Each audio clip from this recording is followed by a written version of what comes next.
Hello friends, welcome back our YouTube channel exam care official YouTube চ্যানেলে তোমাদের সবাইকে স্বাগত। তোমরা যারা এবছর জিডিএসে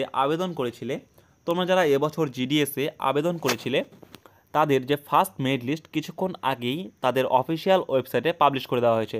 তোমরা এখানে সরাসরি দেখতেই পাচ্ছ, জিডিএস অনলাইন এঙ্গেজমেন্ট শিডিউল 1 জানুয়ারি 2025 ওয়েস্ট বেঙ্গল সার্কেল লিস্ট 1।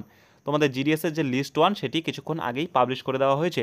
তোমরা যারা এখনও চেক করোনি বা চেক করতে পারছো না, তো আজকের এই ভিডিওটি ফার্স্ট টু লাস্ট দেখো, তোমরা কিভাবে চেক করতে পারবে সঠিক নিয়মে খুব সহজে লাইভ প্রুফ এই ভিডিওতে দেখিয়ে দেওয়া হবে। ঠিক আছে, তো তোমাদের অফিসিয়াল ওয়েবসাইট থেকে তোমাদের জিডিএসের যে ফার্স্ট মেরিট লিস্টের পিডিএফটি সেটি তোমাদের ওখান থেকে ডাউনলোড করতে হবে। তোমরা যারা এখনও অফিসিয়াল ওয়েবসাইট থেকে জিডিএসের ফার্স্ট মেরিট লিস্টের পিডিএফটি ডাউনলোড করোনি, এই ভিডিওর কমেন্ট সেকশনে বা এই ভিডিওর ডেসক্রিপশনে আমাদের টেলিগ্রাম চ্যানেলের লিঙ্ক দেওয়া রয়েছে।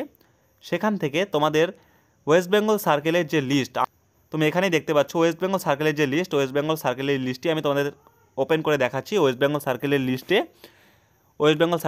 এই লিস্টটি আমাদের অফিসিয়াল টেলিগ্রাম চ্যানেলে পাবলিশ করে দেওয়া রয়েছে। তুমি সেখান থেকে পিডিএফটি ওপেন করতে পারো।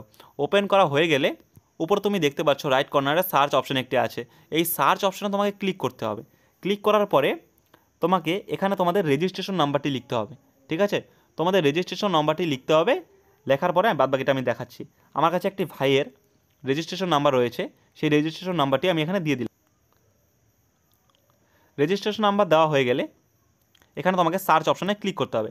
সার্চ অপশনে যেই তুমি ক্লিক করবে তোমার সামনে দেখতে পারবে এরকম অপশন চলে আসবে। যদি এরকম অপশন আসে তার মানে তোমার সিলেকশন হয়ে গেছে ভাই, তোমাকে কংগ্রাচুলেশন, তোমার সিলেকশন হয়ে গেছে।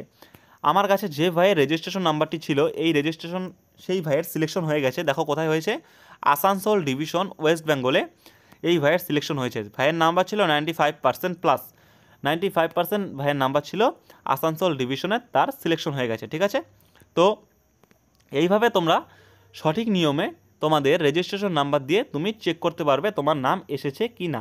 ঠিক আছে, তো এইভাবেই তোমার পোস্ট অফিসের যে রেজিস্ট্রেশন নাম্বার রয়েছে সেটি দিয়ে খুব সহজেই তুমি এইভাবেই তোমার মেরিট লিস্টে তোমার নাম এসেছে কি না তুমি চেক করতে পারবে। তো আজকের ভিডিওটি এতটুকুই। নেক্সট ভিডিওতে তোমাদের বলে দেওয়া হবে তোমাদের কাট আপ কীরকম গেল এবং ডকুমেন্ট ভেরিফিকেশনে কী কী প্রসেস রয়েছে এবং সিলেকশনে প্রসেস রয়েছে, সেই নিয়ে নেক্সট ভিডিওতে তোমাদের আলোচনা করে দেওয়া হবে। ঠিক আছে, তো আজকের এই ভিডিওটি এতটুকুই।